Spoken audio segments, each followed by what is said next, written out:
బన్నీగా జల్దీ రారా, చందా కోదము, టైం అవుతుంది. ఇంకొకటే రోజు టైం ఉంది, నడు జల్దీ. 2 నిమిషాలన్నా, ఇప్పుడే వస్తున్నా.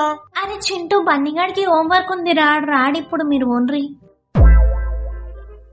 మమ్మీ ప్లీజ్, ఎల్లుండే పండగ ఉంది, ప్లీజ్ అట్లా అనకే. నేను పోయేస్తానే, జస్ట్ 7 వరకల్లా నేను మళ్ళీ ఇంటికి వచ్చేస్తానే, ప్లీజ్ మమ్మీ. ప్లీజ్ లేదు, ఏం లేదు. ఫస్ట్ నువ్వు నడు, ఇంట్లోకి నడు.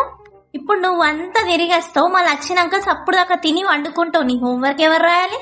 నడు లోపలికి. అబ్బా మమ్మీ ప్లీజ్, రేపు ఒక్కరోజు నేను స్కూల్ కి పోనే, నాకు డెకరేషన్ చేయాలి, గణపతి తేవాలి, మస్తు పనులు ఉంటాయి మమ్మీ ప్లీజే.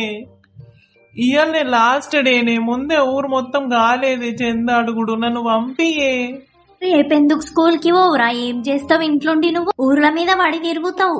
మళ్ళీ ఎల్లుండి నుంచి ఎట్లన్నా మొత్తం గణపతి దగ్గరనే ఉంటావు కదా. రేపు ఒక్కరోజైనా స్కూల్ కి పోయి ఇలా చక్కగా హోంవర్క్ రాసుకొని రేపు స్కూల్ కి పోయి వచ్చినాక సాయంత్రం నుంచి తిరుగు. పోతే ఎవరన్నా చంద రాస్తారా? ఎందుకు మమ్మీ నన్ను ఇట్లా టార్చర్ పెడతావు? అన్నా పేరు ముంగట్నాడు రీ, నేను 5 నిమిషాలు వస్తున్నా, మీరు పోన్రి.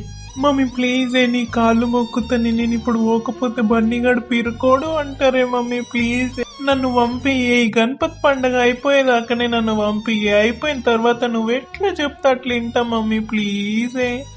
సరే పో, కానీ ఇంటికి ఎన్ని గంటలకు రావాలి? 7. ఏంది? 6:30. 6:30 తర్వాత 2 సెకండ్లు దాటినా కూడా నీ పని ఉంటది రాత్రికి. పో. ఏమైందిరా బన్నీగా, మమ్మీ ఎందుకు పంపియా అన్నది? కొట్టిందా నిన్ను?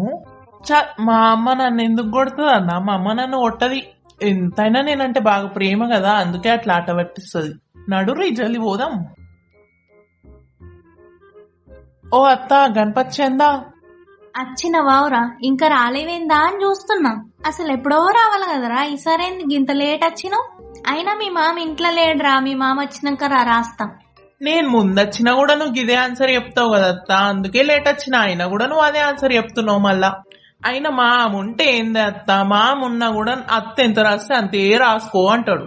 అంత దానికి ఇప్పుడు నేను మామ వచ్చిందా కాగలనా, లేకుంటే మామ వచ్చినాక రావాలనా? నువ్వే రాసేస్తే అయిపోతుంది కదా అత్తరా. ఎంతనో చాలా కంట్రీలో ఉన్నావు బేటా. ఏమ్రా అంత మాట అన్నావు? ఏదో మీ మామ అన్ని నాకే అడిగి చేస్తున్నట్టు. అయినా నువ్వు భలే గడుసు పిల్లగాడివిరా. నీతో గెలుసు డోలతో కాదు, రాసుకో 200. ఏమనుకున్నావు అత్త, బన్నీడా అట్లుంటది మనతోని. పైసలు ఇవ్వకుండా తప్పించుకుందామనే అడుగుదాం, నడుర్రి. ఆయన ఏమన్నా ఎక్కిస్తాడు పైసలు మనకి. నమస్కారం అంకుల్, మేము గణపతి చందా కోసం తిరుగుతున్నాము మన ఊర్లో, మీరు కూడా రాయండి, ఏమైనా మాకు సాయంగా ఉంటది. అయ్యో బాబు, గణపతి చందాకు కూడా అంతగానం అడగాలనా? నేను రాస్తా కదా.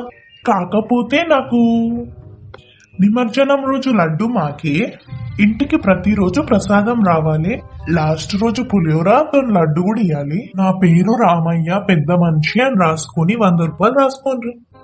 నువ్వు ఇచ్చే 100 రూపాయలకి లడ్డు, ప్రసాదం, పులిహోర అన్ని ఇస్తారు మరి నీకు. అంకుల్, మేము లడ్డు వేలం పాటలనే ఇస్తాము, పులిహోర మాత్రం పంపిస్తాము ఇంటికి.